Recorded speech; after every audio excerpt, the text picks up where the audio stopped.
everyone, and thanks so much for joining today. Our program is called Breathe Easier with Severe Asthma, the role of current and future therapies in reducing exacerbations and gaining control of your symptoms. I'm Sanez Iftikhari. I'm a vice president at the Asthma and Allergy Foundation of America. I'm really excited to be joined by Dr. Jonathan Corin and Lisa Castaneda. Today's program is sponsored by AstraZeneca and Amgen. So thank you guys for joining today. And it's presented by Medlive and the Asthma and Allergy Foundation of America.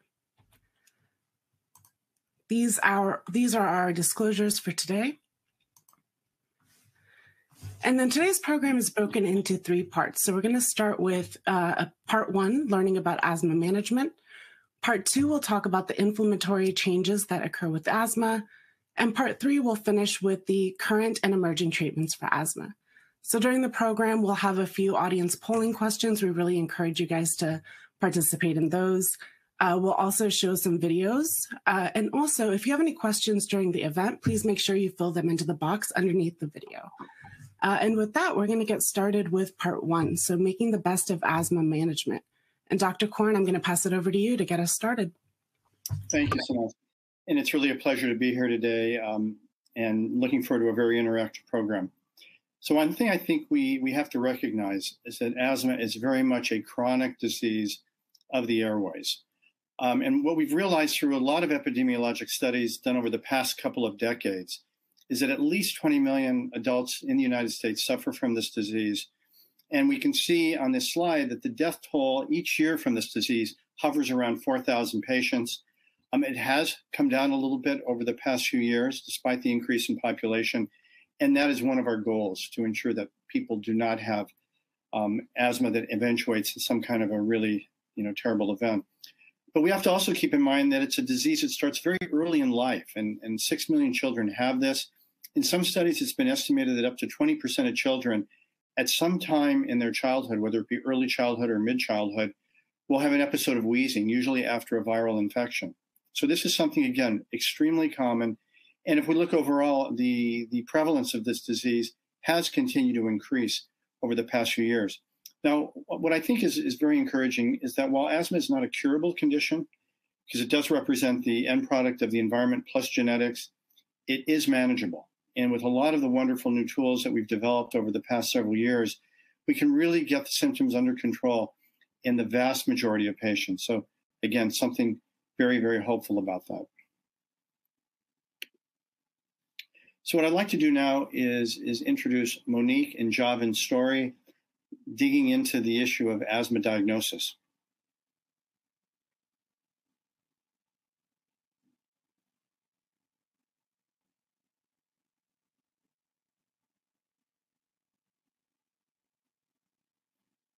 Being diagnosed with asthma has been a real up and down roller coaster. Javin was diagnosed around the age of 2 years old. We witnessed symptoms of it from the beginning of infant, like two months. Started off with bronchitis, and from there on, he was in and out of the hospital. Once he was diagnosed, we started to monitor him and his breathing, but things had gotten worse once finding out that he had a lot of allergies to things. So those were triggers of his asthma. He was in and out the hospital most of the time in ICU. In 2018, Javin experienced a really bad traumatic asthmatic experience, and it was he was in ICU and almost lost his life.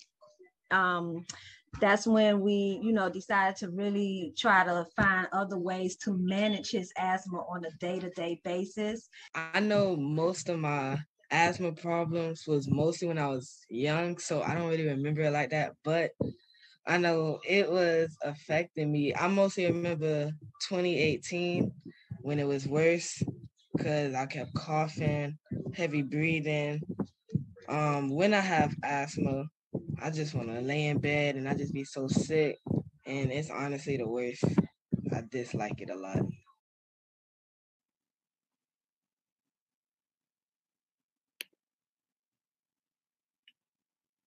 So what we're going to now talk about, we understand that asthma is somewhat genetically regulated. But what we really have to understand is that this is really an interface between what we're born with and how the environment affects us over time. So if we look at this list of different things in the external environment that can have an effect on asthma, we start in the upper left corner that talks about allergens. And I think many of us are familiar with the idea that there are seasonal allergens like spring and fall pollens, and there are year-round allergens, things like mold and dust mites. And something we often don't think of is pet danders. You know, we love our cats and dogs, and we don't realize sometimes that they can affect our asthma. And it's not limited to cats and dogs. It can be things like hamsters and guinea pigs, and even little mice that we keep in the house as pets. Any of these things has a capacity for really driving inflammation in someone who has asthma. And it doesn't have to be an allergen. It can be something like tobacco smoke that wafts into the house, or a wood-burning fireplace, or chemicals that someone is using to clean the house. All of these things can get into the airway and trigger bronchospasm. And then, as we know, in about 80% of asthmatics, even mild exercise, unless the asthma is very well controlled, can provoke some symptoms. And this is especially true if you're exercising in cold, dry air, which brings us to the lower left, weather.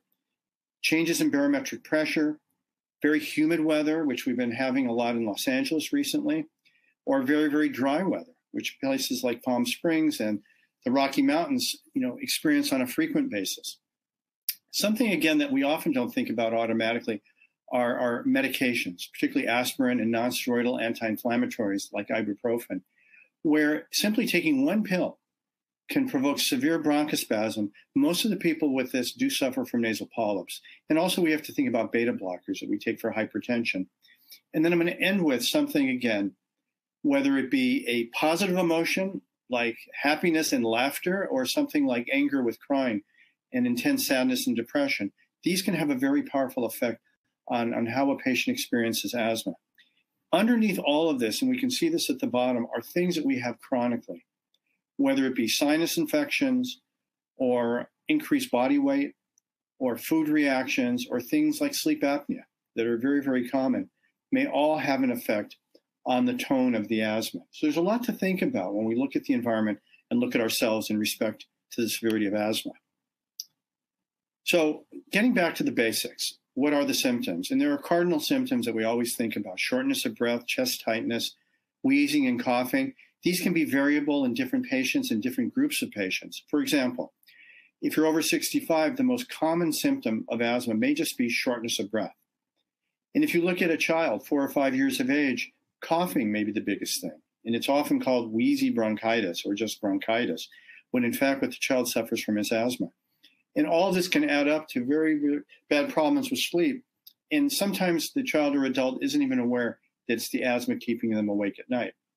So those are the chronic symptoms. But what can happen in asthmatics, hopefully not very often, but in some asthmatics, once or twice or 3 or more times per year, something we call an asthma exacerbation. Now, many people refer to this as an asthma attack or an asthma episode. I think all of these describe very well what's going on, and that is that symptoms become amplified, usually due to a viral infection, but a number of other things that we just talked about can also be responsible for driving these very intensified episodes. Now, sometimes a patient won't really experience it fully. Maybe they're in that group of patients we call poor perceivers, where they're really not as tuned in, or maybe they just don't feel the symptoms the way other people do. And a family member may notice that they're becoming a little blue around the lips, which would indicate a lack of oxygen in the venous blood. And this is something, of course, that could indicate a very severe asthma attack that's brewing. Some people will not really feel the wheezing, but may feel weak and fatigued and unable to get up and do their normal activities, or even feel a racing heartbeat. So we really have to think about a lot of different things. But for the most part, most patients with a major asthma exacerbation will have symptoms related to the respiratory tract. Okay, and with that, we're going to go into the first audience polling question. So if you guys could answer on your screen now.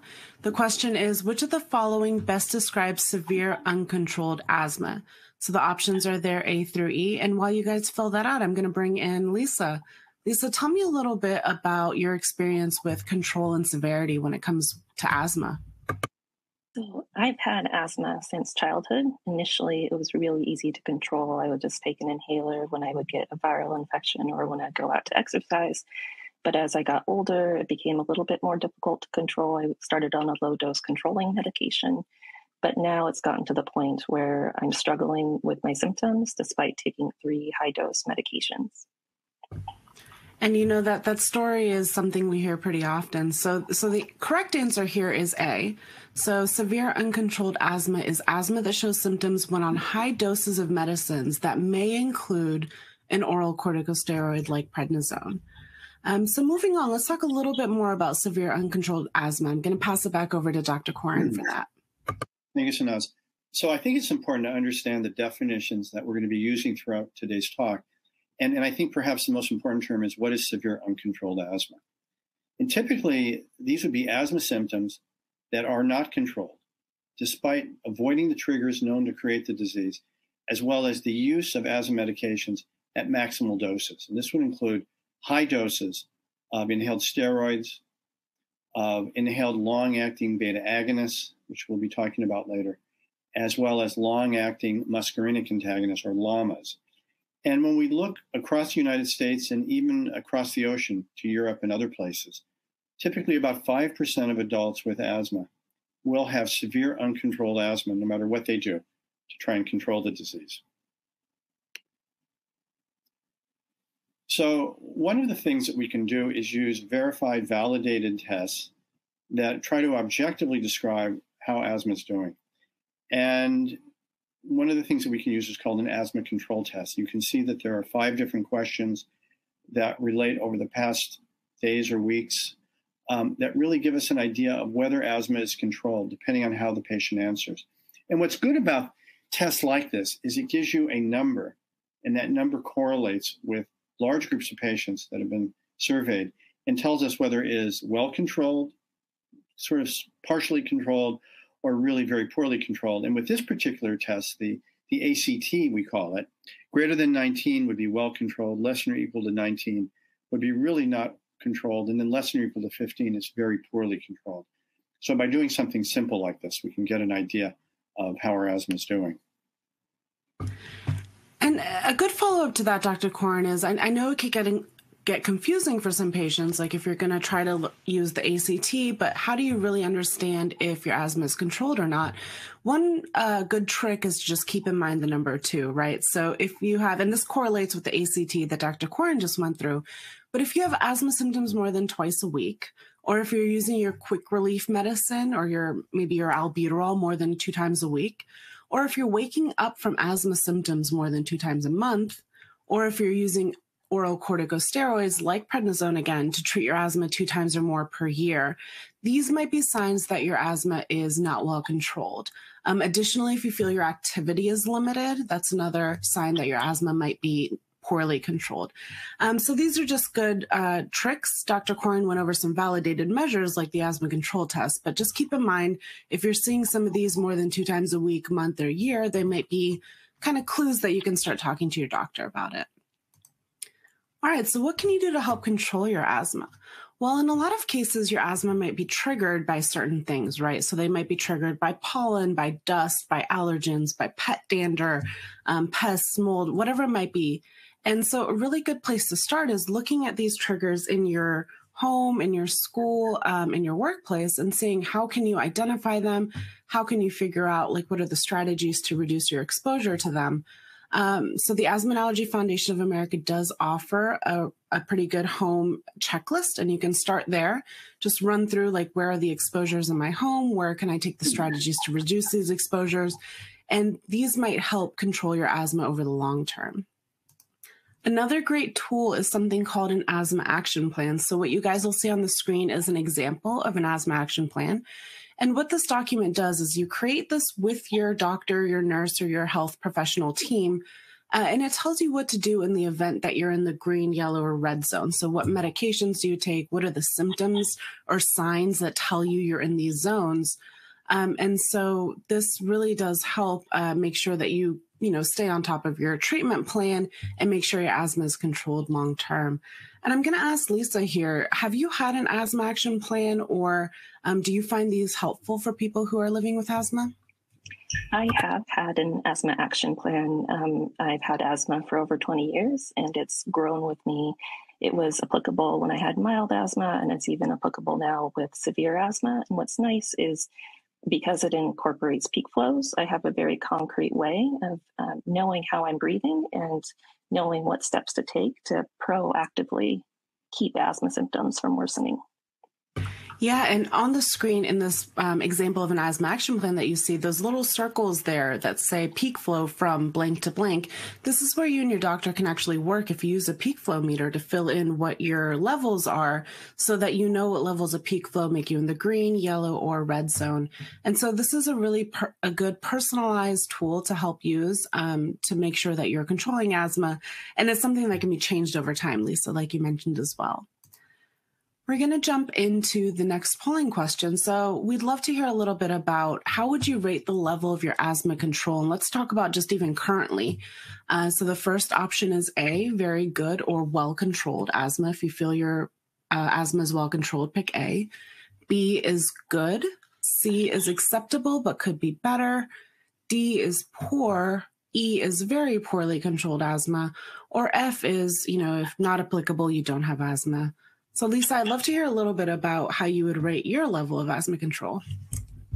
This came as a surprise to me, and my doctors had to point it out, but my level of control was actually poor because I was waking up multiple times at night. I was having symptoms every day and ending up on oral steroids more than 2 times per year. For a while, I thought this was normal, but my doctor said, no, this is something that we can work on and try to get you better controlled. And this is similar to the earlier slide when we talked about, just remember the number of 2, you just mentioned it, right? So waking up, your nighttime symptoms, how often you're using quick relief medicines, these can all help evaluate what your level of asthma control is. So for this poll, we had the majority of the audience answering C, which is acceptable, but could be better, which is great to hear. We're hoping programs like this help you guys learn how to better control asthma as well. So these are also some questions you can help ask your healthcare provider, your doctor, your nurse, just around the severity of your asthma and how to reduce the exposure to allergens and make sure that you're following your asthma action plan correctly. So Lisa, let me ask you, what do you think about these questions? Are these the types of questions you took to your doctor? What do you wish you had known at the time when you were trying to evaluate your asthma? These were all the questions that I took to my doctor. Other questions that I took were, how do you take your asthma medications? Because I didn't realize some inhalers need to be used with a spacer, some don't need a spacer. And then even just taking your medication, you might think you're doing it right, but if you don't wait the 30 seconds to a minute between, you might not be getting the amount of medication that you should. And then other questions I took to my doctor were, what do I do in the middle of the night or on the weekend if I'm having difficulty with my asthma? Yeah, exactly. That's so key. You even just mentioned making sure you're taking your medicines correctly. So that includes even the inhaler technique or making sure that you're taking the prescription as prescribed by your doctor. So those are great questions to take. We're going to move into our first set of Q&A with our experts. I'm going to start with you, Dr. Corin. So somebody wants to know, one of our audience wants to know, can you outgrow asthma? Why is it that some people have asthma and allergies as children and as adults? They still have allergies, but no longer display asthma. So why is it that as you move into adulthood, you might still have asthma, but no longer have, might still have allergies, but no longer have asthma? It's a fantastic question. And it's something that over the past years, there have been some attempts to answer. There is probably a natural remission rate of about 1% per patient per year. So every year that you have it, you have a 1 in 100 chance that for reasons we don't understand, it will go away. And when you look at large groups of patients over 4 or 5 years, somewhere between 5 and 10% of the group will lose their asthma. And we don't know if it necessarily will return, but allergies can also abate, especially when you get beyond 40 or 50 years of age. A lot of people, when you skin test them again, and they haven't had it done since early childhood, they're no longer allergic. So both of these things are works in progress for the person that has allergies and asthma. And there is a chance that it may actually resolve. So what I'm hearing is you got to keep working with your doctor, right? It might be the case that you might start losing some of these symptoms or growing out of it, but really it's key to keep working with your doctor on these. Absolutely. Great. Let's go to another question. How about Dr. Corin, again for you? Aside from medication, what else can help provide relief for asthma patients with mucus? So a lot of the mucus may come from the upper airway. So doing nasal irrigations with salt water can be very helpful in that regard. Sometimes we don't know if it's from the nose or coming directly from the lung. If there's a lot of mucus, sometimes we'll use a device called an acapella, which naturally vibrates the airways. We usually use this more in chronic bronchitis or bronchiectasis, which are a little bit different from asthma. But anything that can help get up the mucus and clear it will give the patient some relief for at least a number of hours, maybe longer, until the mucus reaccumulates. So there are some natural things we can do. And then some people do rely upon some herbal remedies, which by and large really haven't been very well validated for treating this condition. Awesome. All right, we're going to do 2 more questions before we move on to section 2. Again, Dr. Corin, but I welcome Lisa as well here. So somebody's asked, I live in a very polluted city. What can I do to reduce my risk of an asthma attack or an asthma episode? Yeah, that's a really tough one. And typically we have people watch air pollution levels on a fairly frequent basis. Los Angeles, where I live, is one of those cities. Right now we're getting a good spell of air, but air quality, but isn't always like this.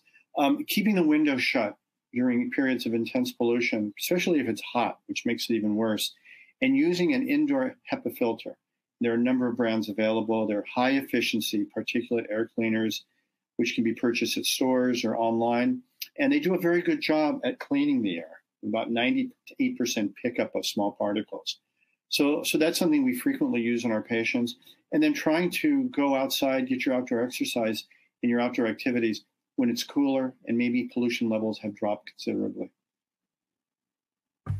Yeah, and that's a great point. It circles back to, whatever your triggers are from asthma, helping to avoid those, right? So if they're pollution, helping to avoid that. If it's pollen, kind of the same advice there, right? Keep your windows closed when possible, change your clothes when coming into the house whenever possible. So these are all really great tips. And then I will mention the Asthma and Allergy Foundation of America does have a program called the Certification Program that does look at things like air filters and tests those. So you're welcome to check that out as well. Let's do one last question. Let's talk about measuring peak flow. How is it possible to measure peak flow at home? And I know I heard Lisa talk about her using peak flow, but Dr. Corin, can you tell us a little bit about how a patient could measure their peak flow at home? So you can buy a peak flow meter and establish a baseline when you're doing well. So by that, I mean, for the next week or so, you could check what your peak flow is every single day and see how you're doing. Now, some people like doing it and they may continue with it. And in so doing, you may sometimes pick up a reduction in airflow through the lungs, even before you have symptoms. And in patients, particularly where their attacks come on very quickly, unbeknownst to them, I think using a peak flow on a regular daily basis is a really good idea. Morning is typically the most sensitive time. Our peak flows are lower in the morning, get higher as we go through the day. And there's a lot of medical supply stores that carry them. You may or may not need a prescription. A doctor can help you with that. And certainly when you're starting to have atypical symptoms, maybe you start coughing, maybe you're feeling a little breathless or tight. If you don't do it daily, that would be a very important time to start doing it and let your doctor know that your peak flows have dropped by a certain percentage, because they may want to intervene either with increased dose of inhaled medications or even consider starting prednisone. Thank you. That's so helpful. All right, with that, we're going to move on to part 2 of the program. Let's get into the science. Dr. Corin, let's talk about the inflammatory changes that occur with asthma. And with that, I'm going to pass it over to you. Okay, thank you. So we're going to talk about causes, and this is really the science of asthma. And what asthma really is the airway becomes swollen over time due to a number of different triggers. And this swelling or inflammation can lead downstream to a lot of damage to lung tissue. So what is this tissue damage that we talk about? Well, from constantly having mucus secreted, from constantly having blood cells enter the lung tissue, you end up with thickening of the airway. And as you can imagine, if you were to look at a pipe And imagine that pipe when the lining is very, very thin with all of the air moving through it. And over time, let's think about our own houses where you can get corrosion and plugging, and that pipe becomes much more difficult to move water through, or in the case of the lung, much more difficult to move air through. There's something called hyperresponsiveness, and this is something that happens to a greater degree as people have asthma over long periods of time, especially if their asthma starts to become more severe. What is hyperresponsiveness? You go out and it's very cold. Your lung suddenly feels twitchy, and you suddenly feel your lungs closing up. That's hyperresponsiveness. Or you're around a cat that you're allergic to, and the same sort of a phenomenon takes place. A sudden change in the airway caliber, the size of the airways in the lungs. And then in some patients, probably about 20%, due to constant inflammation and this constant hyperresponsiveness that sets in, there can be irreversible narrowing of the airway. And this is something we call airway remodeling. And it's something we would like to avoid in all of our patients, and particularly people who have more severe asthma may require more treatment, more high levels of treatment, more sophisticated treatments, or in order to avert some of these long-term consequences of having asthma. Now, what is the airway epithelium? We're going to talk a moment about this. Think about your skin. It's a thin layer of cells that coats your entire body.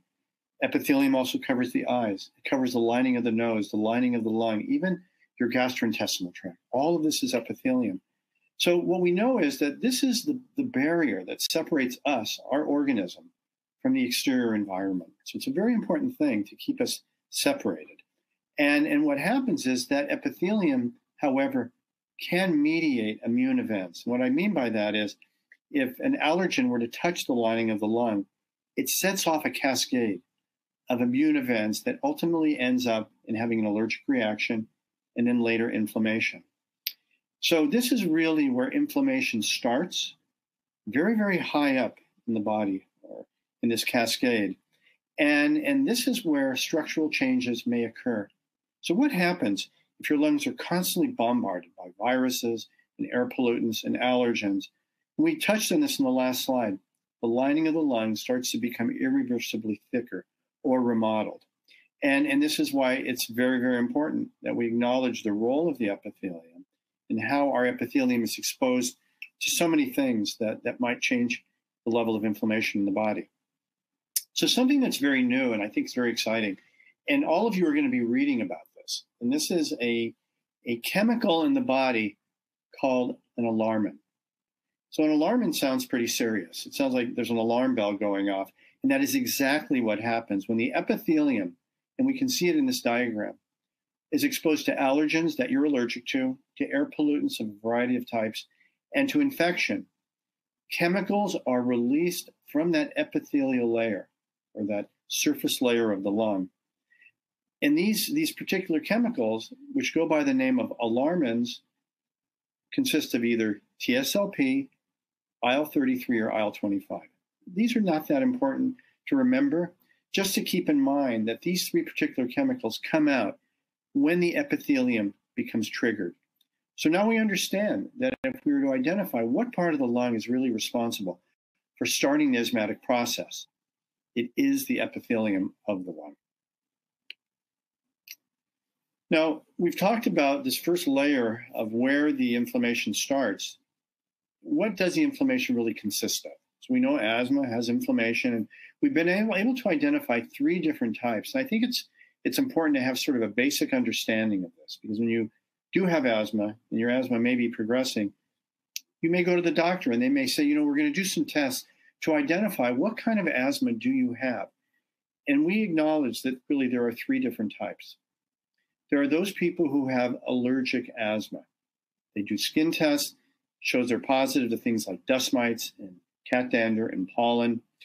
They typically have allergic rhinitis or hay fever with their asthma, and they oftentimes have eczema. This usually starts early in life and then progresses. There's a different variety called eosinophilic asthma. So we've talked about what allergens are. Eosinophils are inflammatory cells in the blood.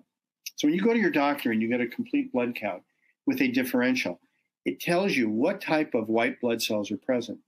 Turns out eosinophils are an important white blood cell. And in people who have eosinophilic asthma, there's a marked elevation of these eosinophils in the bloodstream. So your doctor can simply do a blood count and tell whether or not you have eosinophilic asthma. This is more often a late onset form of disease, often associated with nasal polyps, and can often be the most severe form of asthma. Third group, non-eosinophilic, non-allergic asthma. These patients typically have disease that comes on later in life, often can be associated with heartburn. So this is something to think about in people with chronic acid reflux disease. And as well as that, obesity. So if a person's body weight tends to run very, very high, this is something that may be an issue. Again, something to consider. If allergies are absent and eosinophils are absent, then a person may be suffering from chronic non-eosinophilic, non-allergic asthma. So think back to that diagram where we saw the epithelium and we saw these alarmins being released from the epithelium, and there were three different alarmins, TSLP, IL-33, and IL-25. But we understand that perhaps the most important one in human asthma is something called thymic stromal lymphopoietin, or TSLP. We'll stick with TSLP because the other one, I always get tongue-tied. That's going to get me in trouble. So the earliest signal in the inflammatory cascade, once the epithelium is stimulated by an allergen or by an air pollutant, is the epithelium makes this TSLP. And once that's released, a lot of things start to happen. You could think of a ball at the top of a mountain starting to roll downhill and accumulate all of the things around it, the grass and the mud, and all of these things sort of take place as you go through the cascade. And this cascade ultimately leads to the lung not only being inflamed, but very twitchy. So due to the effect of TSLP, when you go out on a cold day and you start to have asthma, this is probably very strongly in effect, at least in part, of TSLP. And something to remember is we talked about allergic asthma, eosinophilic, and non-eosinophilic asthma. TSLP plays a role in all three of these different subtypes of asthma. So this is a chemical that you really want to remember as you leave today's lecture. So what happens over time? Because we know asthma is chronic airway disease. Typically, it does come and go. It may be intermittent in terms of severity, or it may be absolutely chronic. As this continues to happen over and over again, the airway gets narrowed. So if we look at the far left at that bronchial tube, we can see a normal airway. We can see what happens in asthma. It becomes narrowed. And then finally, if we look at asthma during an attack or in people with chronic severe asthma, we see marked narrowing of the airway. We see thickening of the mucous membrane. And depending on the type of inflammation that's present, that would have implications as to what kind of treatment you would apply to this very, very inflamed airway. Thank you, Dr. Corin. And I will also mention I also get tongue-tied with TSLP, so I'm glad to hear the professionals do as well. But thank you for that science overview. It's really helpful. Let's do another video clip with Monique and Javen and talking about the struggles with asthma control and asthma type. I will never forget, it was like 2 p.m., around 2 p.m., taking him to the emergency room. Between the time of 2 p.m. and 7 p.m., they was trying to figure out how to open him up. The more medication they gave him for his breathing, the worse he got with his blood pressure. And then they gave him medicine for the blood pressure. Then his breathing it was back and forth. 7 p.m., a nurse came in, familiar face. She always see him. She was a respiratory nurse. She always see him, and she knew who he was. I know this kid. I remember, I will never forget. She came, she was like, she told the doctor, this is what we need for this kid. She came in with an oxygen tank. He gradually went up to severe asthma. They tested him. He was diagnosed through the emergency room and then followed up with a pulmonologist. They did a few breathing testing with him to see where his his oxygen levels were, and then they ran a few tests on allergies, to see what were his triggers, And after a few tests, he was also involved in a lot of asthmatic testing, to see what medications would be good for kids like him. And after that, after things were certain, we went through different medications and to figure out which one was perfect for him. And it was just a lot of testing, blood tests, the picking test, the test that they stick you for allergies, and his oxygen levels, seeing where his lung status was when it came down to his breathing.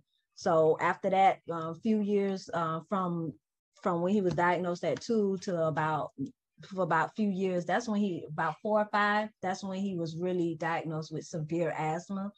And they put us on the asthma plan.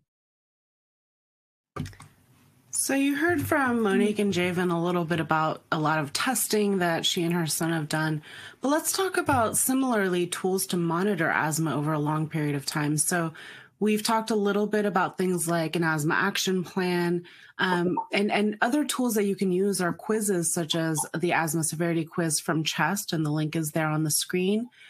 There's also the AirQ score that can look at your control and quality of life. But there's also digital tools you can use, right? So you might have seen inhaler trackers that you can put on your inhaler to help kind of monitor your use of those medicines over time. There's the peak flow meter that we've talked about previously. And Lisa, I know you talked a little bit about your experience with peak flow meters, but what are some other tools you can use to monitor asthma, or what have you used? I use the combination of the peak flow meter. I was going to try some home spirometry, but that's on order. Also, I use the asthma action plan so I can adjust my treatment as needed at home. But what I'm most excited about are the sensors that I got recently that go on top of my inhaler, and they will both remind me to take my medication, but also over 30 days show me how many doses I've missed. It will also show me how many times I'm using my rescue inhaler, and can also help me identify triggers. So it's exciting to see what technology is bringing to asthma care. Yeah, that's a really good point. And honestly, it's really cool to see some of the new technologies that are there, like you said, with the trackers, really to help with the apps, the trackers, everything to help make sure that you're using your medicines at the right time, and to make sure that you're using them correctly as well. So that's really exciting. Some of the questions along those lines that you can ask your healthcare provider. Dr. Corin mentioned a bunch of different types of asthma, and learning about, what types of asthma do you have? Will the type of asthma change over time? So that's not unusual. Can you start with one type of asthma and gradually can it change? So that's something to talk to your doctor about. And that plays into what types of medicines are best for your asthma at that time. So these are all great questions to ask. Lisa, on a similar note, are these the types of questions you asked, or what do you wish you had known or to talk to your doctor about? These were exactly the questions that I asked. I was really surprised that there were many different types of asthma under the umbrella of asthma, because figuring out that I had non-eosinophilic asthma helped me to tailor my therapy. Other questions that I asked my doctor were, is my diagnosis correct? Or are there other conditions making my asthma worse? So my doctor sent me off to a gastroenterologist because I was having heartburn, and he thought that could be worsening my asthma. And he sent me to a ear, nose, and throat doctor to make sure I wasn't having problems with my throat that was making asthma worse. And then the final question was just, what are all the different medications? Because I had no idea that there were so many different medicines, not just inhaled medicines like oral medications and injectable medicines. That's such a great point, in that there's a lot of different conditions or chronic conditions that could have symptoms that are similar to asthma, right? So there's points where you could be misdiagnosed, either with asthma or something else. So that's a great point, to just make sure that you're getting the right diagnosis, you're talking to the right expert. With that, we're going to jump into the second Q&A. So for part 2 of this program, we've got a few questions for the audience. So let's run through as many as we can, starting with you, Dr. Corin. So how would a patient find out what type of asthma they had? You talked about the different types, but if you're working with a patient, how do you work with them to figure out what type they have? So there are really 3 basic tests that are most important in trying to differentiate these phenotypes of asthma. most doctors will end up getting an allergy test. It can be done by a general physician or pulmonary doctor as a skin or as a blood test. Very simple, a couple tubes of blood, and you can find out which airborne allergens are driving it. And this is typically things like dust mites, and it can be cockroach and animal danders, or as a skin test by an allergist. A little bit more sensitive of a test, but of course, they're both good tests. The second would be to do a very simple blood test, blood count with differential, to determine whether or not eosinophils are present in the blood. There's a cutoff at which we define someone as having eosinophilic asthma, and that's 150 cells per microliter of blood. So it's very simple. And occasionally we'll see an answer from the blood count, but then the patient may change a little bit over time. So usually we'll end up getting 2 or 3 of these over a period of months to really determine if a patient has eosinophilic versus non-eosinophilic asthma. And another test that some doctors do, but I would say the minority, is exhaled nitric oxide, where you breathe into a little computerized device, and it will tell you if you have a type of inflammation that does correlate with eosinophilia. And if you do have an elevation of exhaled nitric oxide or elevation of blood eosinophils, it does put you in a certain group of patients that are candidates for certain special medications. So tell me a little bit, Dr. Koren, if you put a patient on an asthma action plan or based on some of these tests that you just mentioned, if you put them on a specific treatment and you come to find out that that specific treatment or the asthma action plan or the care plan isn't working for them, what do you do from there? And we'll talk a little bit more about shared decision-making in the remainder of the program, but tell us a little bit about that now. So there's 2 factors, or actually we could say 3. There's the environment. We have to constantly be cognizant of, did this person buy a pet? Did something they did might be upsetting the level of inflammation in the airways. The second is, do they have another corresponding condition? Like Lisa, I think, just pointed out, there were issues with heartburn. Heartburn can be not only a provoker of asthma, but a mimicker of asthma with wheezing and coughing.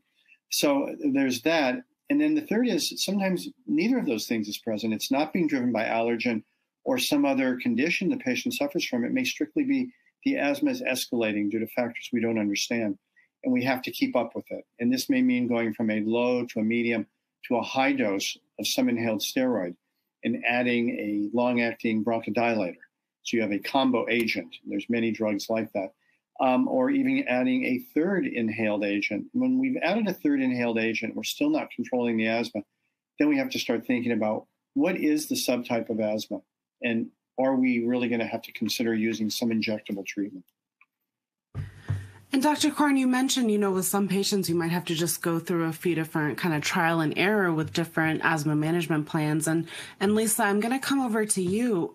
We've heard from patients that sometimes it gets frustrating. Like if you're trying one thing or if you and your doctor are trying one type of treatment plan and maybe that doesn't work and it doesn't give you the right relief, what happens if you need to try something else? Can you tell us a little bit about your experience with that?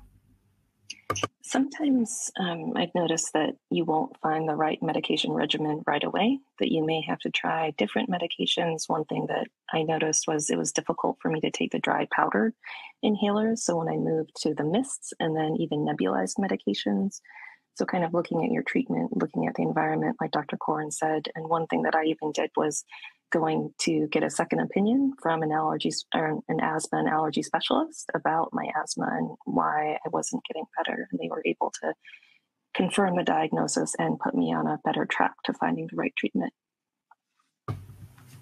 Yeah, we've heard that a lot as well. Let's do one last question, Dr. Koren. So you mentioned that asthma is an inflammatory disease, right? It talks about swelling within the airways. Are there any medications that people with asthma should avoid? A certain percentage of asthmatics will have a very, very rapid and potentially serious reaction to aspirin or other non-steroidal anti-inflammatory drugs. Typically, these people do have nasal polyps, but a lot of people don't know they have nasal polyps. So you really have to talk to your doctor and find out, do you have nasal polyposis and chronic sinus disease? That would be probably the biggest warning signal that you shouldn't take those drugs. Or some people will try them and have a reaction, and you should never take them again. You really need to tell your doctor and all your doctors about this sensitivity, because they may prescribe one that they're not aware of, and it may cause the problems again. And we should be very careful with beta blockers.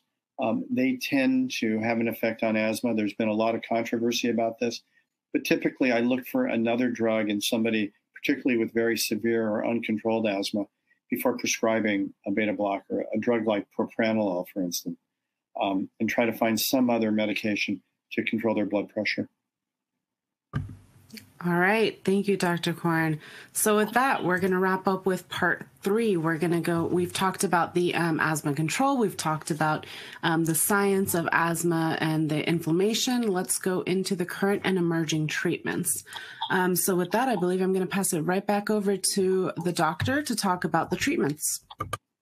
Thank you, Sanaz. So when we look at sort of a hierarchy of how we treat asthma, of course, there are allergy medications, which may range from simply taking a pill, like an antihistamine, or a nasal spray, like a nasal steroid, all the way up to allergy immunotherapy. And all of these things will have a very positive impact if someone has allergic asthma, and really have to be seriously considered. For somebody who has asthma that comes and goes, patients may only have asthma every 2 or 3 weeks, and they may get by with just a reliever medication. Albuterol is typically what we use. It's what we call a short-acting beta agonist. Some patients, because they don't tolerate the tachycardia, which can come with albuterol, we use something called ipratropium. And then, of course, there are oral steroids. If someone happens to be exposed to tobacco smoke in large quantities, like in a casino in Las Vegas, or they happen to catch the flu, they may have had relatively mild asthma and then have a very severe, overwhelming attack that requires oral steroids or occasionally IV steroids in the emergency room. But for most people, what we find is that they have some asthma a few times per week, which puts them in the category of persistent asthma. And this is where we really have to think about long-term controller therapies. And of course, we start with inhaled steroids. They're anti-inflammatory. They have very few, if any, systemic effects. And they do a very good job for at least 50 to 60% of asthmatics. But as the disease becomes more severe, they do become less effective. There are leukotriene modifiers, usually a second-line treatment. Works very well in children with asthma and actually has a positive effect on hay fever. I referred earlier to long-acting beta agonists. These are the bronchodilators, the medications that relax the smooth muscles so we can get more air through the airway.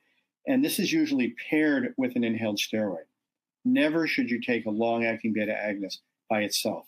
That can lead to problems in some patients, and it's not something that we want to promote. Let's say that you're on an inhaled steroid and a leukotriene modifier and a long-acting beta agonist, and you're still not doing well. This is where biologics really come into play. Based upon the specific biology of a patient, is it eosinophilic? Is it allergic? Is it neither? And this is where these tests that I mentioned earlier, these phenotyping tests, become very important in determining the subtype of asthma. So there's a lot of things that we will do, and I think Lisa pointed out very appropriately that sometimes people will do well on one type of inhaler and not another, or will do well on a nebulizer and not an inhaler device. So there's really a lot to keep track of and a lot to consider, really putting out all the options for the individual patient. So biologics, they're relatively new. The first one we had came along almost 20 years ago. Prior to that, we didn't have them. The current ones that we have all share the fact that they're injectable. We use them in moderate to severe asthma that's uncontrolled. And they do a number of things. They cut back the number of attacks of asthma, usually by at least 50%. Many of the drugs will markedly improve lung function. So if you're familiar in your own individual case what your lung function is, which is usually represented by a single number, FEV1, forced expiratory volume in a second. And if your FEV1 is at 55% of what it should be, many times a biologic can get it into the 70s or even 80s, almost normalizing it. Very, very importantly, many of these drugs will reduce the amount of oral steroid needed on an intermittent basis or even on a chronic basis if you're chronically oral steroid dependent. And without a doubt, these drugs will improve symptoms, improve quality of life, things such as exercise and sleep and the ability to do both your work and leisure activities. So there's a number of different drugs, and we can see that there's a list here. And this list is basically shown in categories. So we start with benralizumab, also known as Fasenra. This is a drug that blocks something called interleukin-5. It markedly reduces or completely reduces the number of eosinophils. You use it every 4 weeks initially, and then it becomes an every 8-week drug. The remainder of these drugs are given every 2 to 4 weeks. Xolair or omalizumab is an anti-allergic drug. It actually captures the IgE antibody, the thing that makes you allergic. And for the time that you're on it, it renders you basically non-allergic. It is the oldest biologic that we have. It was created back in the early 2000s. The second drug to be created was actually mepolizumab or Nucala. Again, like Fasenra, it gets rid of the eosinophils in the bloodstream and in that way affects the asthma positively. Dupilumab or Dupixent blocks a chemical called interleukin-13 or interleukin-4. I don't expect you to remember that, but just keep in mind it is different from the Fasenra and the Nucala. It blocks a different chemical in the lung, and again, in so doing, reduces inflammation dramatically. And then the newest medication, tezepelumab or Tezspire, which actually attaches itself to TSLP, which we spent a bit of time talking about. That's the chemical that comes from the lining of the lung or the epithelium and blocks the asthma inflammatory cascade at a very upstream point. And then finally, there is one IV drug, which is reslizumab or Sincair. Again, like Fasenra and like Nucala, it blocks eosinophils. So a lot to think about and a lot to remember, but hopefully you'll get the gist of some of these basics. And now I want to come back to Monique and Javan and explore some of their own experience with these biologic therapies.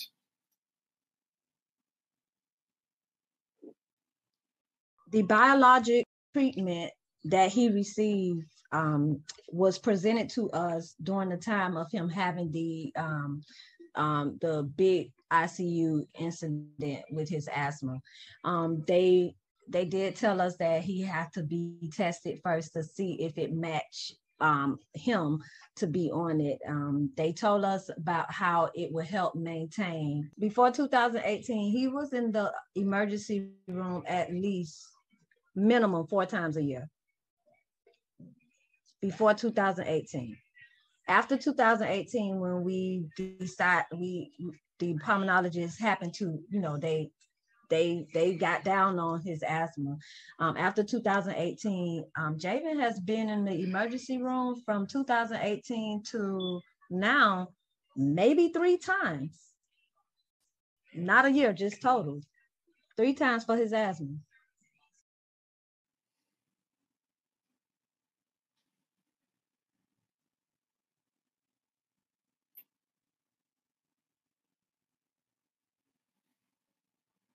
I think with that, Dr. Korn, we'll go into some of the types of asthma. So we can break it down into allergic asthma. There's one therapy that's very specific for allergic asthma, and that's Xolair. For eosinophilic asthma, there are really 4 drugs that have been approved by the FDA: Fasenra, Nucala, Sincair, and Dupixent, along with Tezspire, the most recent. And then finally, for non-eosinophilic asthma, we've got Tezspire. And I should mention that there is also positive data in allergic asthma with Tezspire. So if we look at these 3 categories, you can see a number of drugs match them specifically. The one drug probably that spills over into all 3 categories would be Tezspire.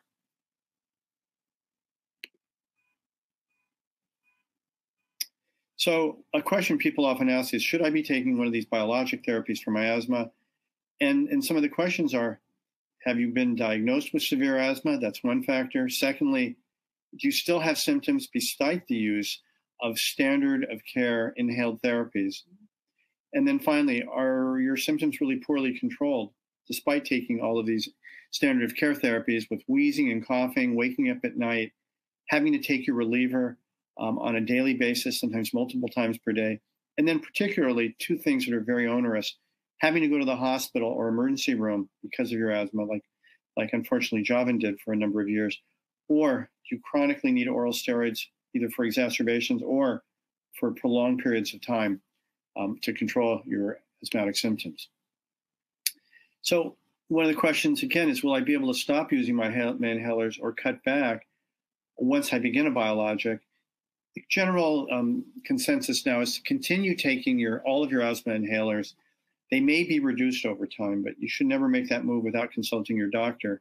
But certainly there may be changes ahead, particularly if you don't really tolerate some of these inhaled therapies. They may be able to be reduced or even eliminated under your doctor's supervision. So we have about 5 minutes left in the program. I'm going to speed these slides up a little bit, but talking a little bit about a term we called shared decision making.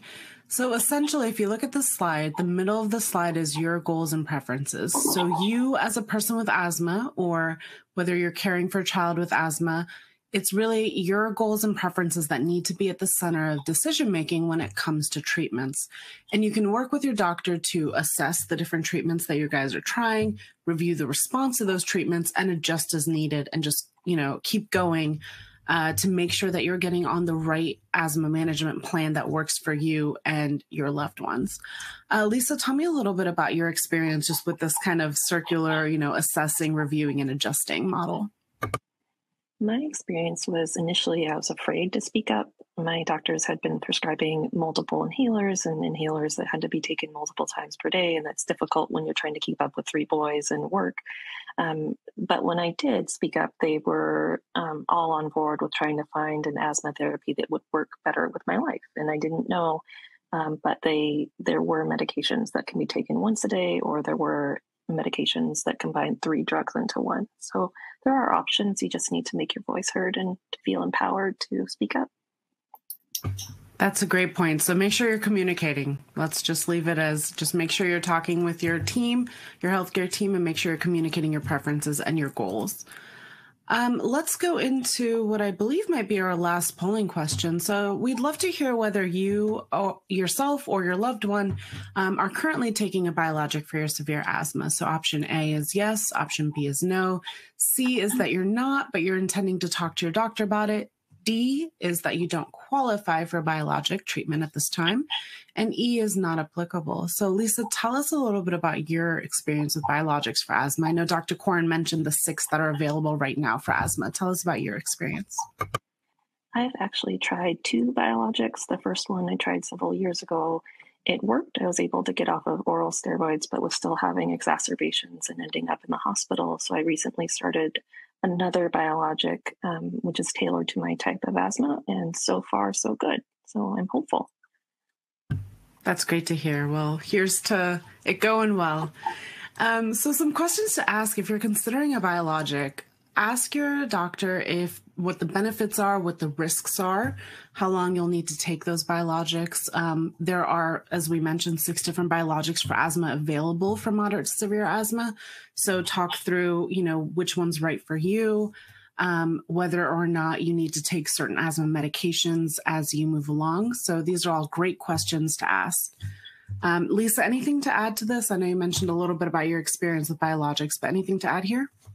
I think the main thing is just going into biologic treatment with your eyes wide open. And one of my questions was, will I continue to have exacerbations? Unfortunately, yes, but the risk will be reduced by about 50%.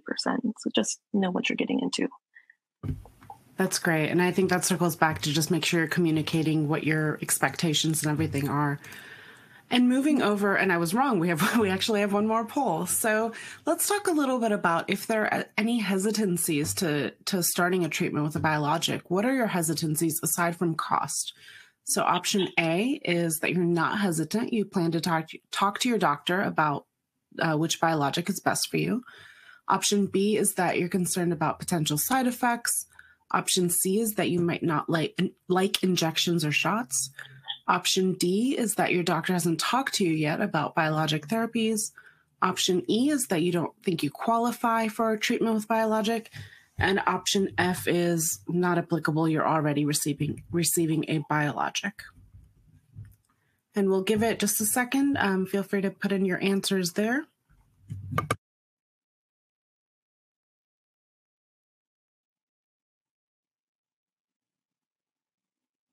And I will mention, as you guys are putting in your answers, these are all hesitancies that are common. So again, it circles back to make sure you're talking to your doctor about, any concerns you have about potential side effects. Make sure you're talking about the risks and the benefits.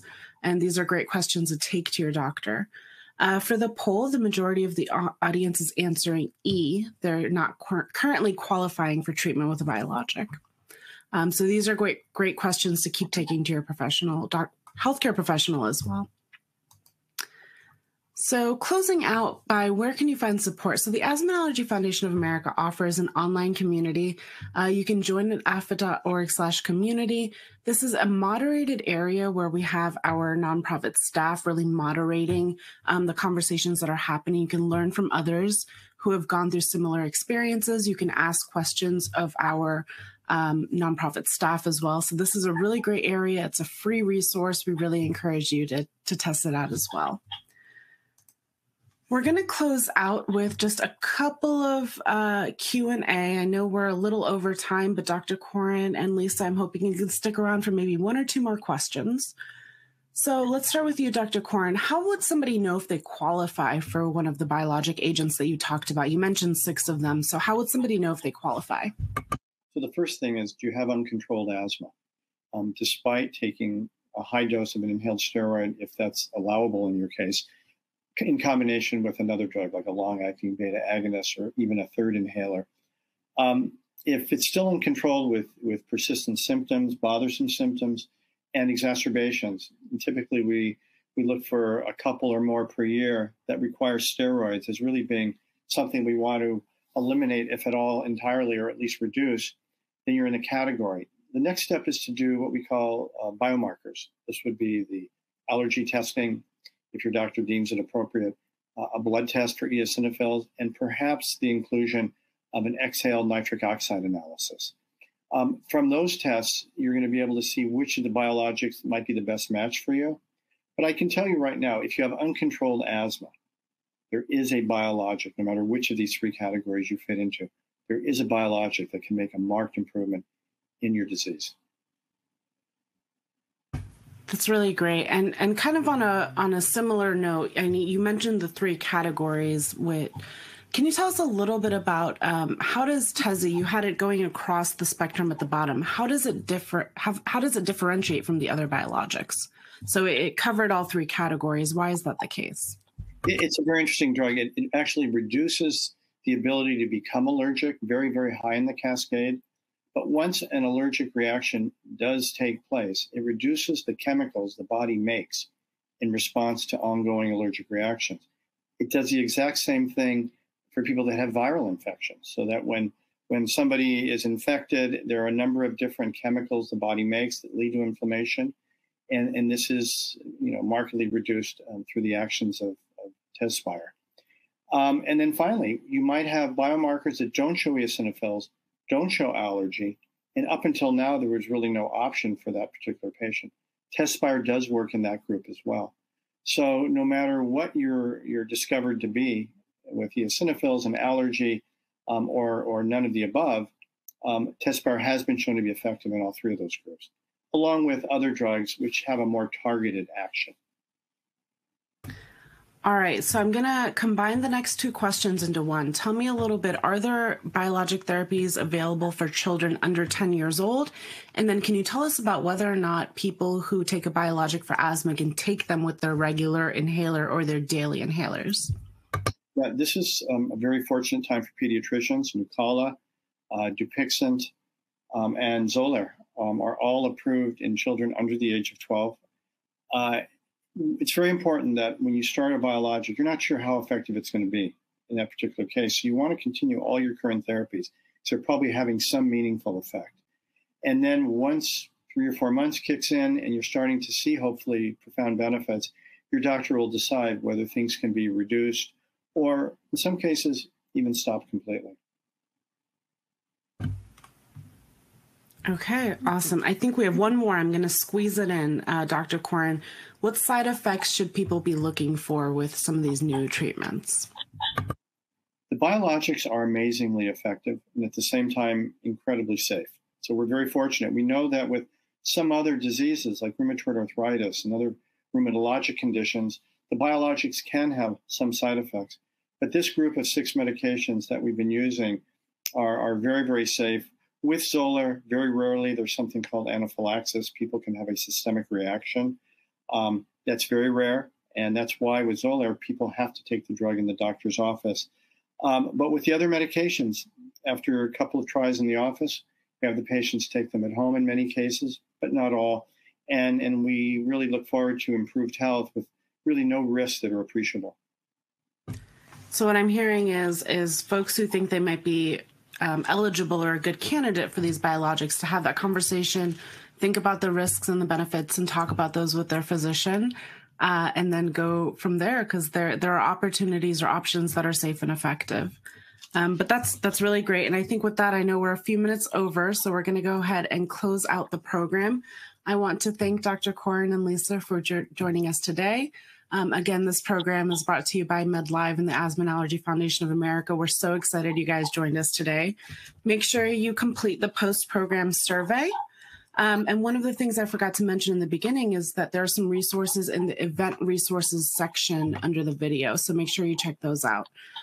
This program is going to be available on demand. And again, thanks for joining, and thank you again to AstraZeneca and Amgen for the support to provide this educational program.